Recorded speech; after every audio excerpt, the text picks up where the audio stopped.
first of all, I would like to thank the organizers for giving us the opportunity to present the work here. And I would like to start first, perhaps, with a clarification of what we actually mean by postquantum within this work. Because, well, in contrast to the previous one here, postquantum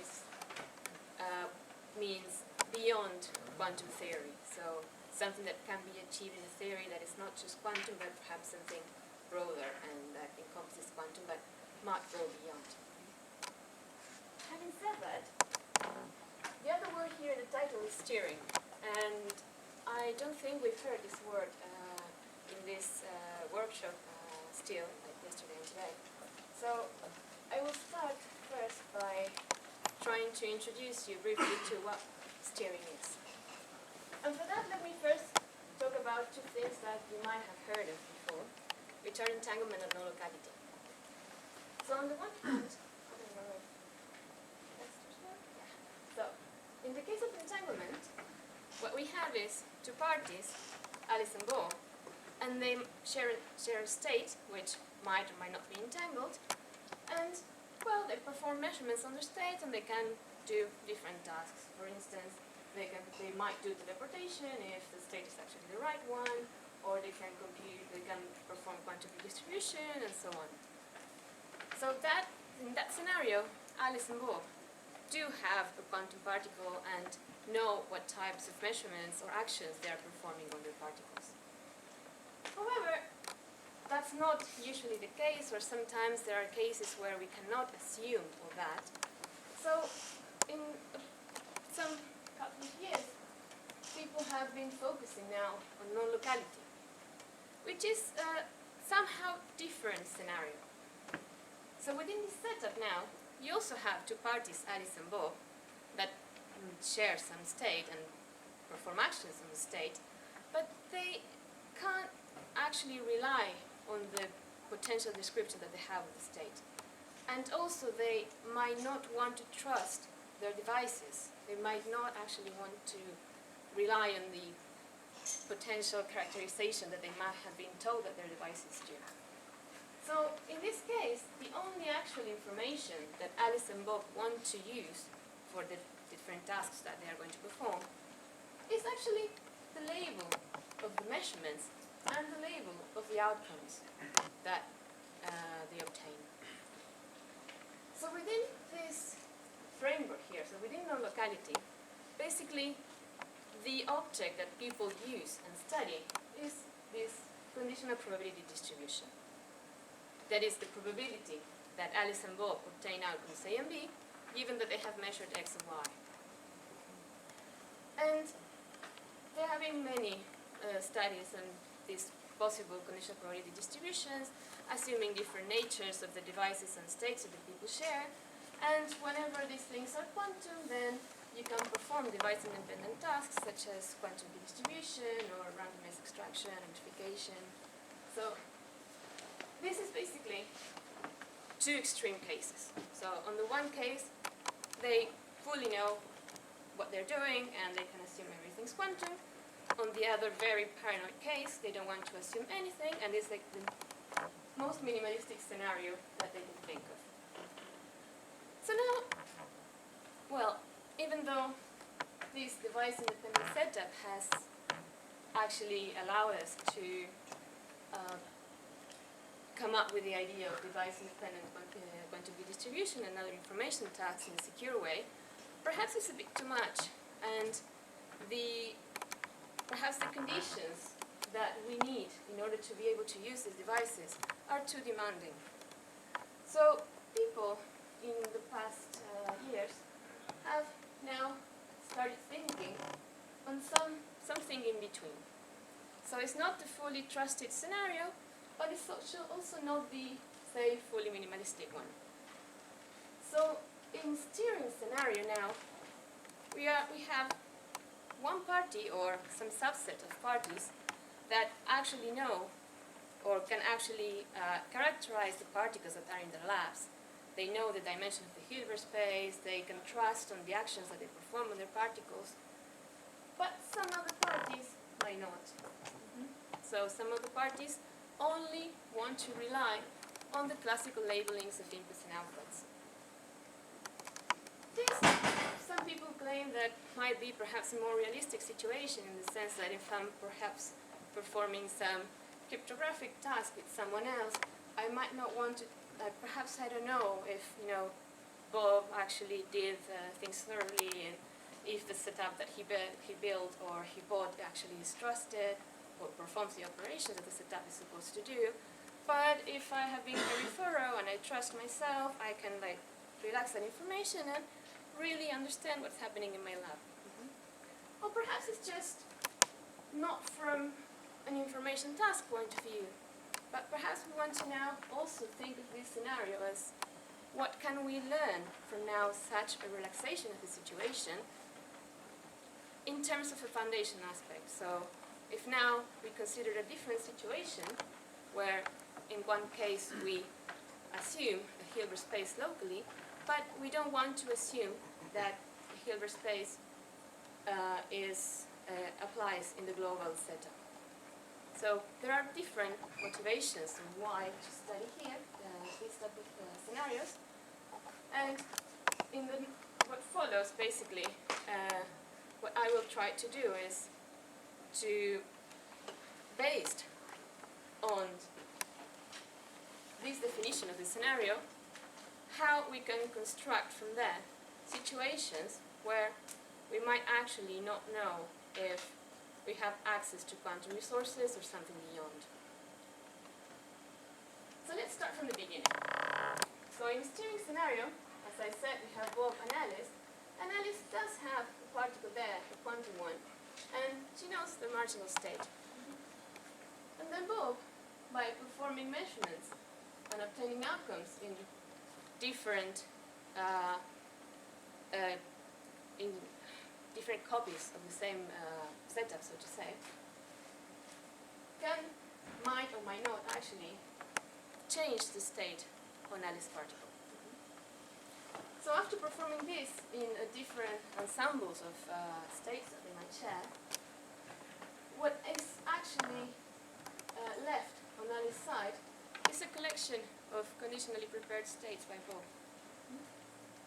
And afterwards, if Bob tells Alice which is the measurement and the outcome that he has obtained, then Alice might know, she can perform tomography and actually says, oh well, this is the state that was prepared in my lab, in principle, when Bob performed measurement Y and obtained outcome B. So now, what can we do with this? Well, in this bipartite scenario, for every measurement that Bob can perform, that corresponds to an ensemble on Alice's side, on Alice's particle. And the outcome that he obtained tells you, for that round of the experiment, which is the state that was prepared on Alice's side.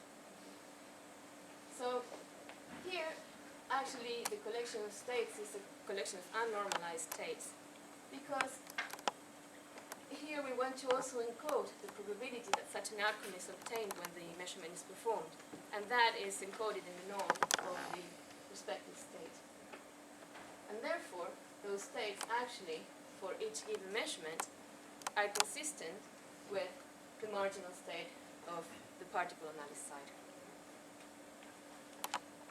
So that collection of ensembles for all the possible measurements that Bob can perform is what we will call an assemblage. So from now on, when I say assemblage, what I mean is that collection of ensembles. So traditionally then, the way that what people have been studying is, given an assemblage, could it have a classical explanation? So that's what people are studying. And what they have in mind is that if actually Bob is performing measurements on the quantum state that he shares with Alice, then the states that he prepares on Alice's side will be given by his Bohr's rule, so the partial trace on his side of the Hilbert space. However, if actually the state that they share is not entangled, then the this collection of states actually is not something that he can totally have control on. So that is the question that people have been studying. Say, well, if they actually share an entangled state and they perform measurements and somehow steers the state on Alice's side, which are the things that he can do? Here in this work, we ask a slightly different question. So the question that we ask is, given an assemblage prepared on Alice's side, is it consistent with a quantum explanation? What we mean by that is the following. So, given an assemblage, which is consistent with the marginal state on Alice's side, which is normalized, of course, we ask whether there exists a quantum state and measurements on Bob's side such that the assemblage is recovered. We don't care about how Bob actually prepared the assemblage in the first place. What we ask is if there is a quantum explanation of it. And for these bipartite scenarios, the answer is yes. And it's actually a consequence of a kind of a result obtained 20-something years ago. So if we want actually something a little bit more interesting to happen, we do need to move on to multipartite scenarios. And that is what we're going to do next.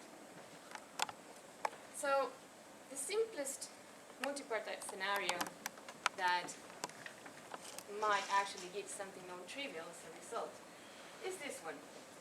When we have Bob and Charlie as people that only rely on the classical labelings, and Alice, the party that might be potentially steered.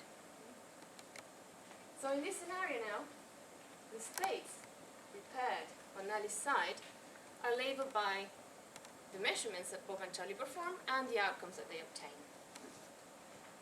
And as I was saying before, the question that we ask is the following. Oh, sorry. So before that, in this multipartite scenario, actually, we have the structure that all these parties are space-like separated. So there is an extra constraint that we didn't actually have to think of in bipartite scenario, which is no signaling. So what does that mean? Well, for an assemblage, what we want is that whatever happens in Alice and Bob is not influenced by Charlie's choice of measurement whenever he is traced out. So whenever we forget about the outcome that he obtained. And the same when we consider Alice and Charlie. So from a mathematical point of view, what we want to impose are these two linear constraints here. So here, when we sum over Bob's outcome, that result actually doesn't depend on Bob's choice of measurement. So, yes? And why is this not relevant in the bipartite case? Because you don't have a space-like separation between, you don't have two untrusted parties. So these are basically the no signaling constraints that arrive because Bob and Charlie are separated. So now within this scenario, what we want is whether when we have an assemblage that satisfies these no signaling constraints, we ask whether there exists a quantum state, measurements for Bob and measurements for Charlie, such that the assemblage is recovered by performing those measurements on the shared state. And the answer is not always, otherwise I wouldn't be here. So for that, let me give you a particular example, which is this one. So here we have Bob and Charlie that perform two dichotomic measurements each. And let's further consider the case where the marginal state of Alice's particle is just a maximum state. So it's identity over 2. And consider the following assemblage. So whenever Bob and Charlie perform one of these measurements, the ensembles that they prepare on Alice's side is the maximal state with probability 1/2, whenever the outcomes are the same, and nothing otherwise. And the other way around when the measurement is 1, 1. This is a well-defined assemblage and satisfies the no-signaling constraints and is consistent with the marginal state analysis. So from a mathematical point of view, everything makes sense. Now the question is whether there is a quantum realization of such an assemblage. And the answer is no. And in order to see that, we kind of take a step further and go to the level of correlations. So remember that I was telling you before that the trace of each member of the assemblage actually gives you the probability that Bob and Charlie obtain B and C when they have measured X and Y and Z. And if the assemblage has a quantum realization, then those correlations will also have a quantum realization. So there will be a state for Bob and Charlie and measurements that would recover the correlations. However, if now we take the trace here and see what actually this P of BC given YZ is, it's actually a pure box. So if you remember from yesterday, Daniel was showing us that this box doesn't have a quantum realization, and it violates the CH stage and it reaches a value of 4. So by looking at the correlations, we can see that there is no way that such an assemblage could be prepared just by performing measurements on a shared quantum state. But somehow this feels a bit like cheating, because we are like studying steering, but in order to make some interesting conclusion, we kind of went back to a non-locality scenario. So now the question is, can we say something beyond this? Can we somehow tell whether an assemblage is post-quantum, in the sense that it has not a quantum realization, but not looking at the correlations? And that is what I'm going to spend the rest of the talk with. So basically, what I'm going to present is an example where an assemblage is post-quantum. However, the correlations will always have a quantum realization. But what I'm going to present is the particular search that we did to obtain the example. So I'm not just going to jump straight there.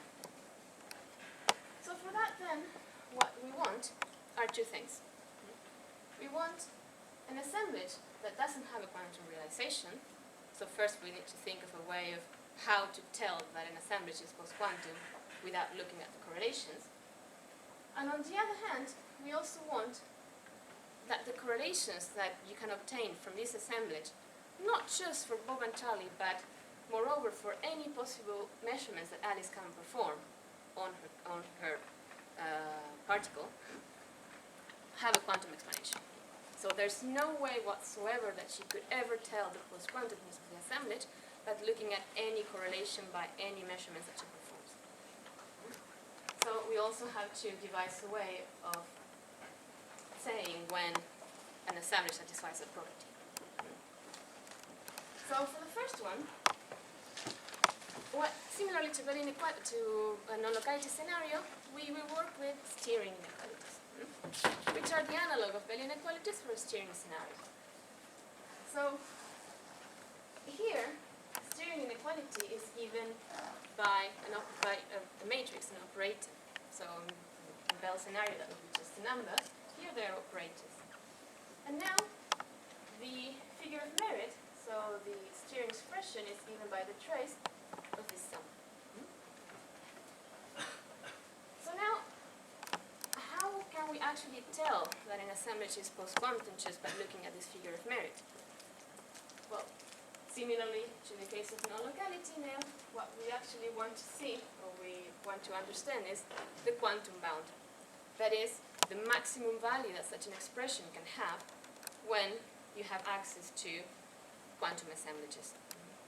Which, relating to the talk yesterday, this, for instance, in the case of non-locality, would be that 2 square root of 2, this 2.8 something. So, how to actually compute such a bound, which is the analog of Searles's bound, is not an easy task. So that's something very difficult and not entirely known how to do. So what we actually did was to work with an upper bound of that quantum bound. So basically we took the set of quantum assemblages, and I just destroyed this. We took the set of quantum assemblages, and which we actually don't know exactly what shape it has, and we took something slightly larger, which is this Q tilde. I'm not going to go into the details of what this Q tilde actually is, but for those people who work on non-locality, is the analog of almost quantum correlations. So these are almost quantum assemblages. And for those who are interested, I can tell you a bit more how to actually define this Q tilde. The good thing is that the characterization of that Q tilde is really simple. It's an SDP. So computing the maximum value of this expression, given that the assemblage belongs to Q tilde, is an SDP. So it's something that you just put it on the computer and it tells you the number. And that's what we did. And given, since this Q tilde is larger than quantum, then this bound would be at least as large as a quantum bound.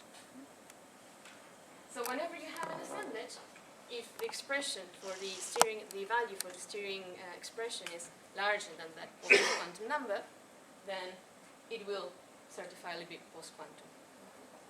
So to summarize, the way that we test for post-quantumness is via a violation of the steering inequality beyond the almost quantum bound. So that part is ticked. Number one, we know in principle how to try to do it. Now for the second one, well, trying to check whether a correlation is quantum is also a very difficult thing to do.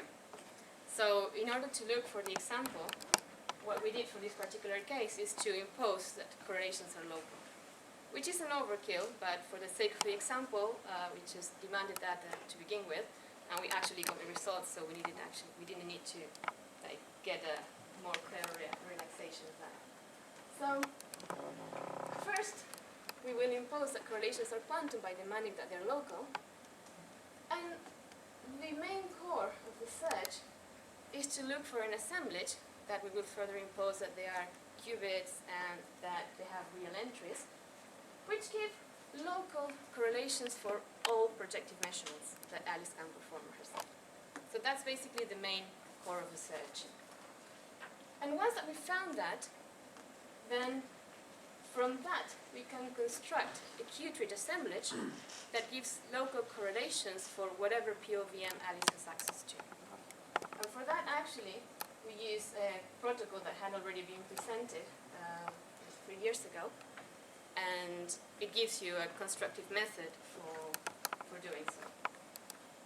And for this, then, I'm not going to get into the details, but what you do is if you have an assemblage that has local correlations for a finite set of projective measurements, then a noisy version of that assemblage will produce local correlations for all possible projective measurements.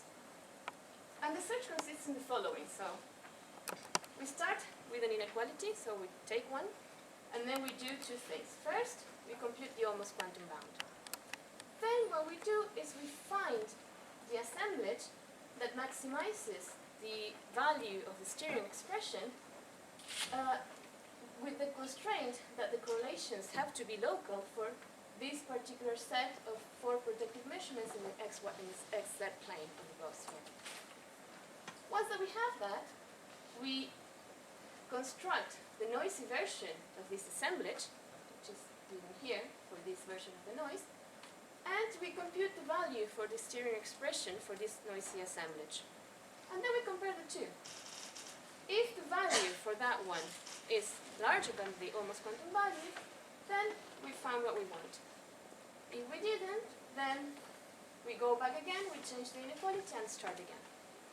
So by running that many times, we found a beautiful qubit assemblage that gives local correlations for every projective measurement on either side, which is certifiable post-quantum.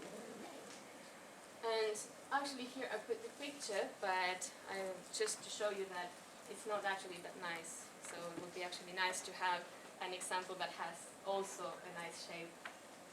And then by using this protocol that in this other paper that I was showing you, this putrid assemblage here gives local correlations for whatever POVMs Alice can perform.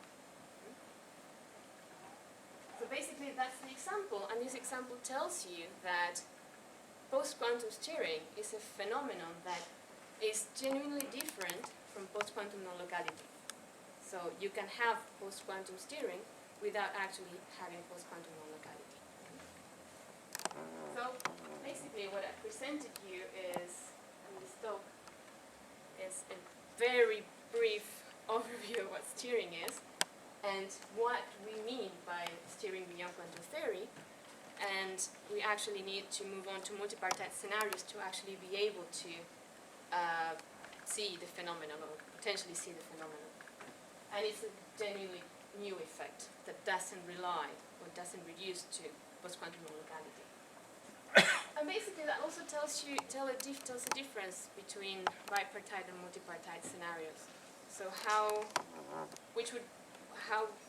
we interpret that, or what are the consequences of this from a fundamental point of view, that's some open questions. But we hope that this will give more insight on what quantum phenomena are and how can we try to attempt to characterize them.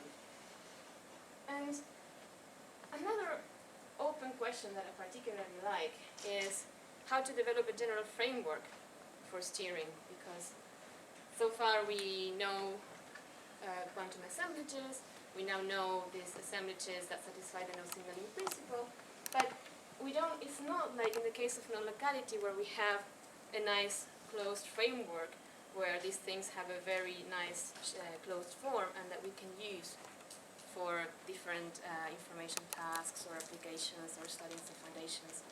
So how to develop a general framework for this general class of no signaling assemblages is something that I really hope that we will do eventually. And the most important one is applications. So as we know, if we have access to quantum resources instead of classical ones, there are many things that we can do. So not just information tasks that can have, perhaps that you can do better if you have quantum resources than classical, but also attacks on information protocols that if you have access to, for instance, the quantum computers and security breaks. So what would happen now if we think of steering and if we think of now the barrier between quantum and post-quantum phenomena? So which information tasks would we be able to perform better if we had access to post-quantum assemblages, whether that actually tells you or not something about the structure of quantum phenomena or how to characterize quantum phenomena, or finally, if an evil adversary that had access to these post-quantum assemblages resources could actually not let you do the information protocol that you were trying to. So with that, any questions?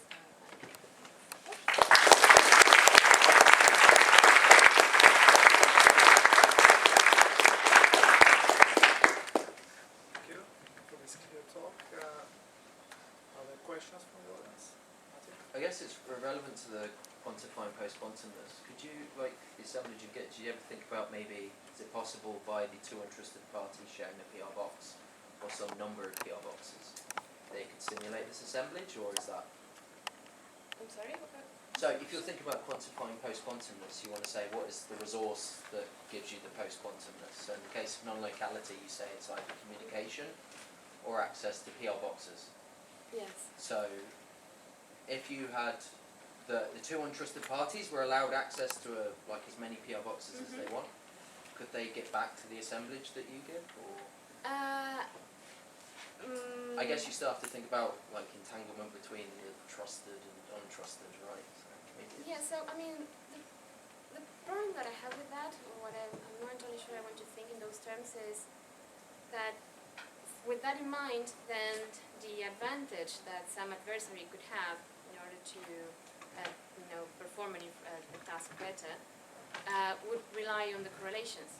And actually, it would be perhaps more interesting to actually see that the resource that actually lets them do something else is to control the state regardless of which is the correlations that they have.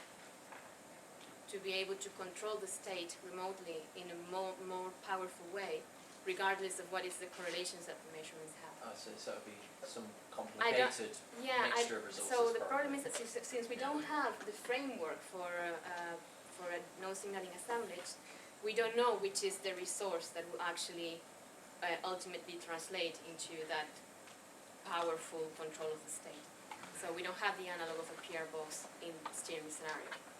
So that's also something that we need to work out. I have perhaps a similar question, I'm not sure. So if you think of the original three-partite resource, in normal bipartite steering you have a two-partite, state, and then you steer, one side steers the other. But for your three-partite scenario, is it the case that the resource before you essentially apply Alice's steering protocol, that's the resource is already violating a sort of three-partite series of bound, or is that not the case? Well, the thing is that we don't want to assume that the underlying quantum state is a quantum state. So there is a state, and locally, from the point of view of Alice, a particle has a well-described quantum state with a Hilbert space, but we don't know if that applies globally. But of course, if the state is a quantum one, then they will not violate zeros as bound. But if the state is something beyond quantum, then yes, they could. So it could be some sort of three-partite PR box. Like a three-partite PR box type of state. Right. But at the level of the states, not the correlations. That's, from my point of view, I think the most interesting bit.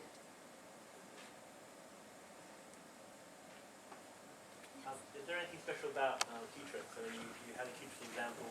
Is it easy to find a post-quantum assemblage using Q-trips? Or do they exist for qubits? Or No, for qubits they don't exist. For qubits, everything that can be done on Alice's side has a quantum analog. So that's something that you can see by construction. So that's why you need to move on to at least three parties in order to see that there could be something beyond quantum mechanics. So, and we took a Q-trade because that was the simplest case.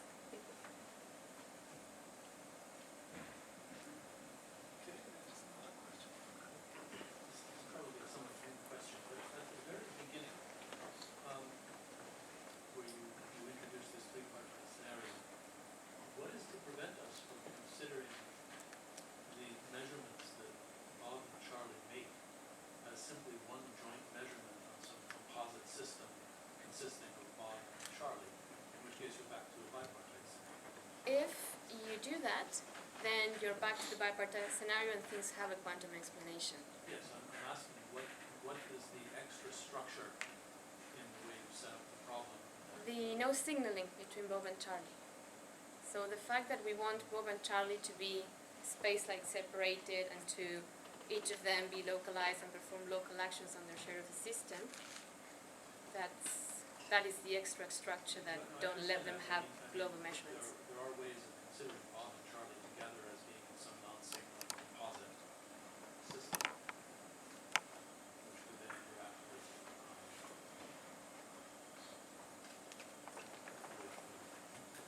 galaxy system. Well, but if the correlations that they have,